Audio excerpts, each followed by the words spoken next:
ప్రస్తుతం megastar Chiranjeevi Vishwambhara mega 157వ సినిమాలతో busy బిజీగా ఉన్నారు. చివరిగా చిరంజీవి నటించిన వాల్తేరు వీరయ్య, బోలా శంకర్ తో అలరించారు. వాల్తేరు వీరయ్య సినిమా ఆడినప్పటికీ బోలా శంకర్ తో నిరాశపరిచారు. ఇక చిరంజీవి నటించిన విశ్వంబర మూవీ ప్రేక్షకుల ముందుకి రావడానికి సిద్ధమవుతోంది. ప్రస్తుతం విశ్వంబర మూవీ చివరి దశల్లో ఉంది. మరోవైపు పోస్ట్ ప్రొడక్షన్ పనులు కొనసాగుతున్నాయి. అయితే ఈ క్రమంలో సినిమాకి సంబంధించిన ఓ ఇంట్రెస్టింగ్ వార్త ఇప్పుడు సోషల్ మీడియాలో వైరల్ అవుతోంది. ఇక వివరాల్లోకి వెళ్తే బింబిసారా సినిమాతో హిట్ కొట్టిన డైరెక్టర్ వశిష్ఠ మల్లిడి విశ్వంబర సినిమాకి దర్శకత్వం వహించారు. ఇక ఈ సినిమాలో మెగాస్టార్ కి జోడీగా సీనియర్ హీరోయిన్ త్రిష నటిస్తోంది. భారీ గ్రాఫిక్స్ తో ఈ సినిమాని రూపొందించారు. ఈ క్రమంలో విశ్వంబరలో బాలీవుడ్ బ్యూటీ నాగిని సీరియల్ ఫేమ్ మౌని రాయ్ తో ఒక స్పెషల్ ఐటమ్ సాంగ్ ని ప్లాన్ చేస్తున్నట్లు వార్తలు వస్తున్నాయి. మెగాస్టార్ చిరంజీవి సినిమాలోని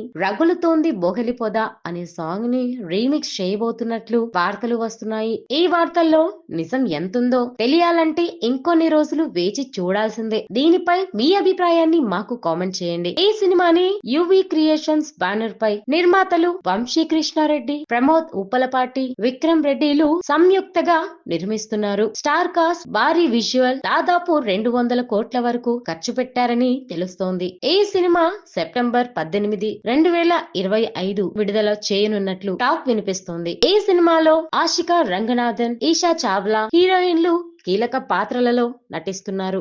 కీరవాణి సంగీతాన్ని అందిస్తున్నారు. మరోవైపు మెగాస్టార్ చిరంజీవి అనిల్ రావిపూడితో మెగా 157వ సినిమాలో నటిస్తున్నారు. షూటింగ్ శరవేగంగా సాగుతోంది. సాహు గారిపాటి, సుష్మిత కొనిదల ఈ సినిమాకి నిర్మాతగా వ్యవహరిస్తున్నారు.